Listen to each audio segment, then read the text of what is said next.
You are knowing what you are wanting. It's nice to be in a focused moment, isn't it? Where your intention is stronger, where you've made plans and followed through with them and are focused with others with intention. There's power in that. There's power in your deciding. There's power in you knowing what you're wanting.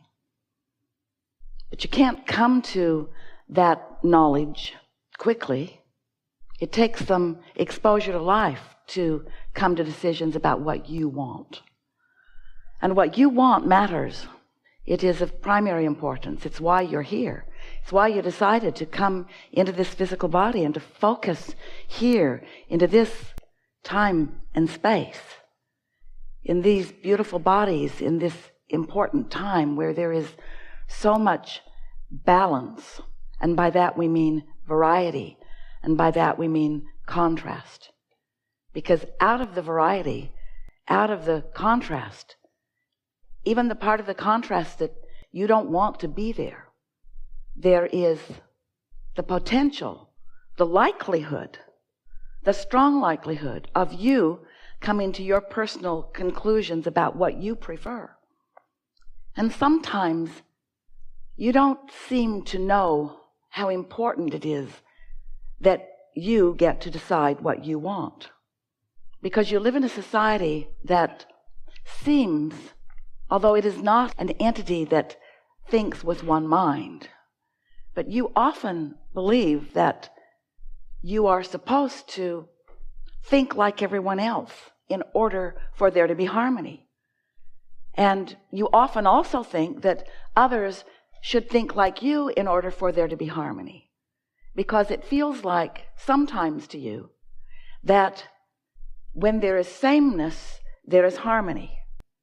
And we want you to understand that there can be difference and diversity and still be harmony. We want you to understand that the powerful law of attraction, the law that manages everything universally, the law that brings those vibrations that are same together. Law of attraction is providing the harmony, and the diversity provides the basis for it. So, wouldn't you rather live some life and come to some of your own personal decisions about things, rather than just taking those around you's words for it? Didn't you find yourself early on knowing that you were misunderstood? Didn't those around you often mistake your intentions? And so we want you to understand that while those around you, who are often those humans, dear hearts that they are often wanting you to agree with them, Jerry would say to Esther, and Esther would say, wait, I really want to know what you think. And Jerry would say, I don't really think you want to know what I think. I think you want me to think what you think. I think you want me to agree. And Esther would say, oh, no, it's nothing like that. But she would enjoy a 3 or 4 hour conversation where he would finally come to agree with her. Oh, he wasn't patient for that. Nothing like that ever happened. Because he understood, and we want you to understand, the value of your perspective in comparison with the perspective of others. Your goal in life is not to conform. Your goal in life is to create. And the only reason that anyone ever believes that they should or must conform is because you think that your power is in conformity. You think your power is in grouping up. You think your power is in coming together with others. And that is not the case at all. Your power is simply in your alignment to your source, to the energy that creates worlds. When you get tuned in, tapped in, turned on, when you are in alignment with who you are, clarity is your experience. And flow and ease is your experience. And so we're just saying, don't let those around you cause you to fragment your own clarity and knowing by acquiescing to agreeing with what they think just because they think it. They're not the boss of you. They want to be, but they are not. Now, we've spoken to all of your children just now. We're talking to all of you.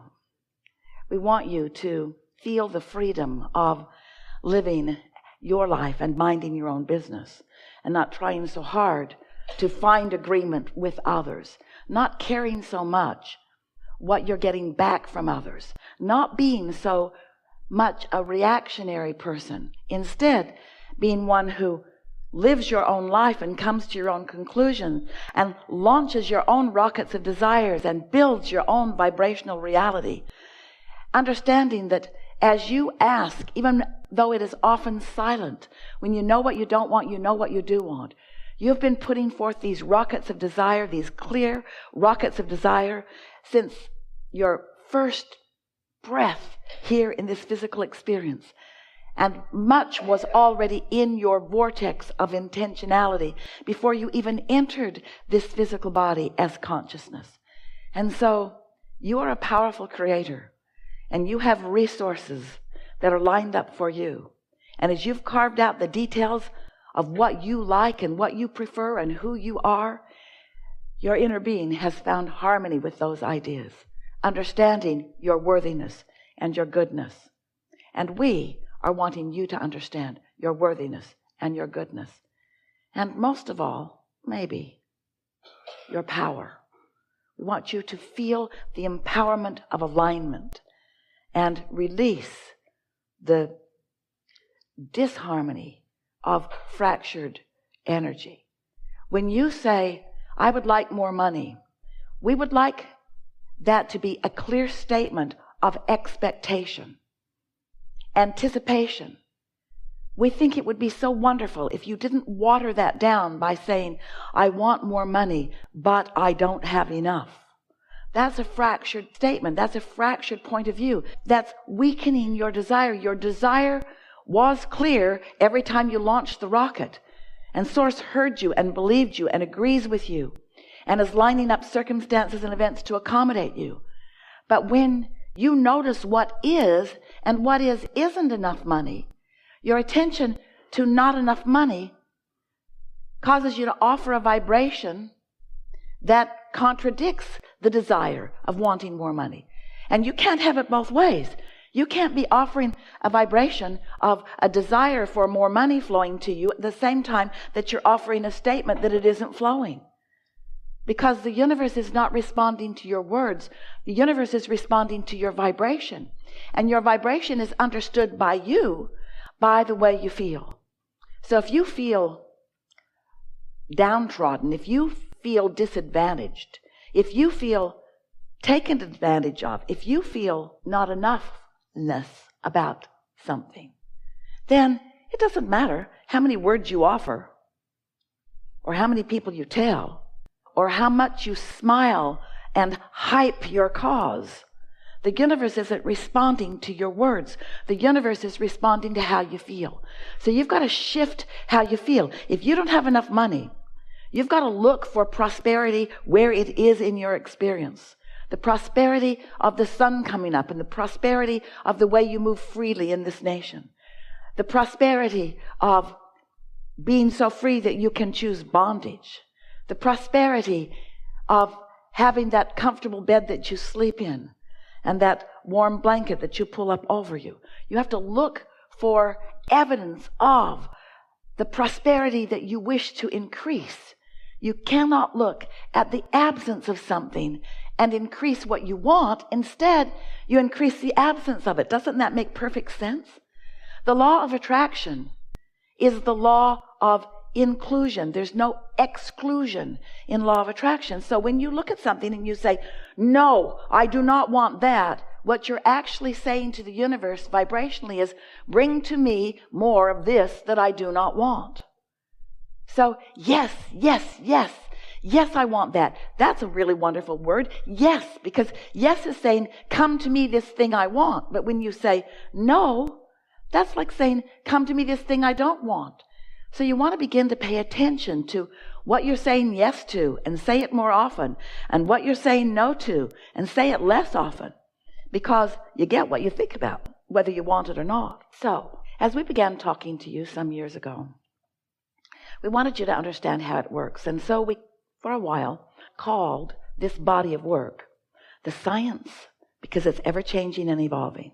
Of deliberate, because focus is such a good thing. And that's the sweet spot of being here, to get to deliberately choose and decide. The science of deliberate creation. We thought it was the best title ever for what we are all about, which is thinking on purpose, feeling on purpose, attracting on purpose, creating on purpose. But you, dear hearts that you are, got all serious about it. And you said, oh, cancel. Try to suck those words back before the universe gets hold of them. And we noticed that you were too worried about what you were thinking.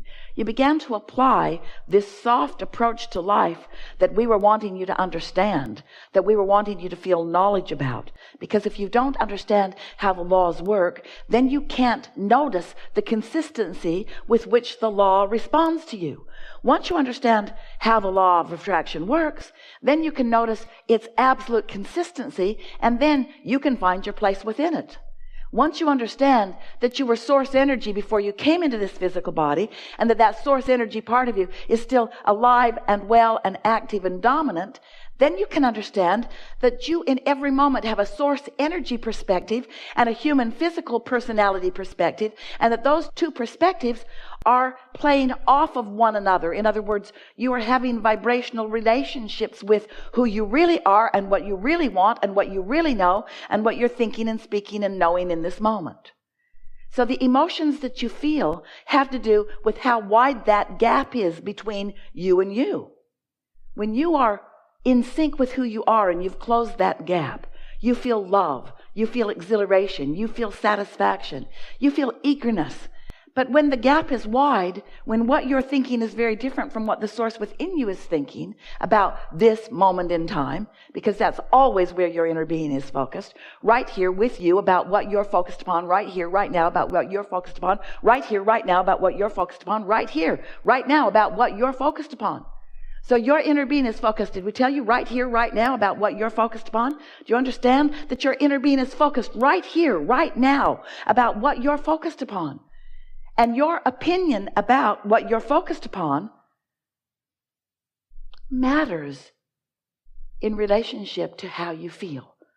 If you're mad at yourself, since your inner being never is, that's what that feeling of guilt feels like, or self-blame. If you're hating someone, and they darn well deserve it too, don't they? That's what Esther says, Abraham, you just need more information. You need more information. If you're hating someone, that feeling of hate within you is the emotion that you feel when what you're thinking about right here, right now, and how your inner being is viewing it right here, right now, are vibrationally different. So once you realize how long you have lived, how many lives you have lived, how much you've come to, how expanded and evolved you are, and how important this life has been in adding to who your inner being is, the total expansion of who you are, then you come to understand quite easily with a little bit of practice that caring about how you feel means caring about this gap, caring about how you feel and doing something about it gradually. You can't do it all at once any more than you could just jump over a house. You have to gradually move it. A few years ago, Esther and her wonderful team and many of you went on a cruise to the Panama Canal. And it was so interesting because the water level as they approached the canal was 84 feet difference from the body of water that they were going to be in on the other side of it. 84 feet. Now that ship is not just going to jump 84 feet. It would be hard on the ship and everybody in it. So instead, it just moved into a channel, and then the water gradually rose. And when the water was level with the next lock, they opened the gates and the ship just sailed in. And then the water rose again. And when the water was level with the next lock, then the gate opened and the ship just sailed in.